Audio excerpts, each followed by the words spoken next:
اب ایک اور یہاں مسئلہ پیش آتا ہے، انسان جو بیسکلی اور فطرتاً حس گرا ہے نا، جب خدا کی طرف سے بھی حتیٰ کسی کو اپوائنٹ کر دیا جائے کہ بھائی اس والا راستہ، نبیوں والا راستہ یا ولیوں والا راستہ یا شہداء والا راستہ، تو انسان جس کے اندر کوٹ کوٹ کر بھری ہوئی ہے حس کی طرف رغبت، جب یہ سامنے آئیں گے تو انہی کی طرف ہی سارا راغب ہو جائے گا، بھول جائے گا ادھر۔ اور ہوا ہے، ایسے ہی ہوا ہے کہ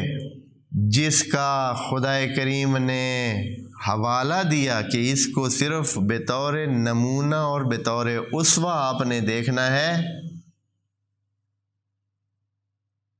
انسانوں کی طرف جب وہ اس طرح اسوے کی صورت میں سامنے آیا تو انسانوں نے، جنہوں نے نہیں ماننا تھا وہ تو مانے ہی نہیں نا، تو جنہوں نے ماننا تھا انہوں نے اتنا مانا کہ اس کو کیا بنا دیا، خدا بنا دیا۔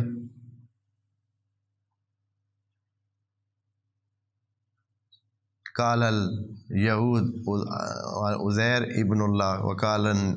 وہ جو مسیحیوں کے بارے میں انہوں نے کہا ہے کہ عیسیٰ جو ہے وہ ابن خدا ہے، انہوں نے یہودیوں نے کہا کہ عزیر ابن خدا ہے، اور ان کو اتنا مانا کہ سمجھیں کہ خدا ہی بنا دیا۔ اور یہی چیز، یہی خطرہ اس سے بڑھ کر نبی خاتم کے بارے میں بھی موجود تھا، ابھی بھی موجود ہے، کہ لوگ ان کو حد سے زیادہ، چونکہ خدا کریم نے ان کی تعریف اتنی کر دی ہے قرآن میں کہ حد سے زیادہ ان کو چاہنے لگیں گے، اور ان کو بلکہ کیا چاہنے سے بھی بڑھ کر وہ ان کے بارے میں سوچنے لگیں گے۔ تو خدا کریم نے کیا کیا اس کا علاج؟ قرآن میں بندے کو حیرت ہوتی ہے کہ خدا کریم نے بار بار نبی کو بڑے سخت الفاظ میں بالکل یہ ثابت کرنے کے لیے کہ مت یہ خیال کرنا کہ یہ نبی کوئی چیز ہے، یہ اتنے سخت الفاظ نبی کے بارے میں جو ہیں، وَلَئِنْ أَشْرَكْتَ لَيَحْبَطَنَّ عَمَلُكَ، اگر تو نے شرک کیا تو تیرا عمل ہم تباہ کر دیں گے۔ ایک جگہ کہا کہ تو وَوَجَدَكَ ضَالًّا فَهَدَىٰ، تجھے کیا پتا، ہم نے تمہیں ہدایت دی ہے۔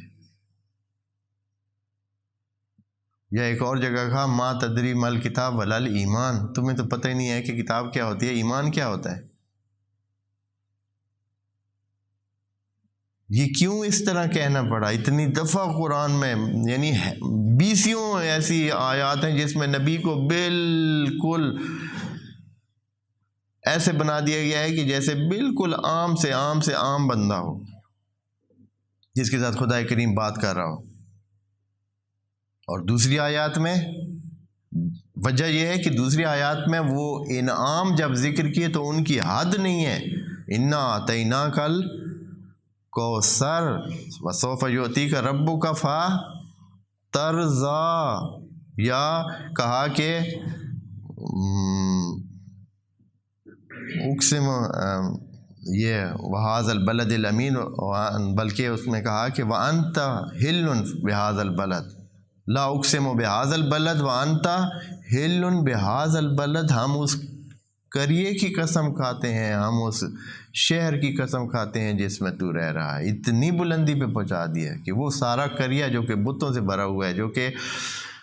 کافروں اور مشرکوں سے بھرا ہوا ہے، ان سب کو اگنور کر کے خدا کریم نے کہا ہے کہ پھر بھی ہم اس شہر کی قسم کھاتے ہیں چونکہ تو اس میں موجود ہے۔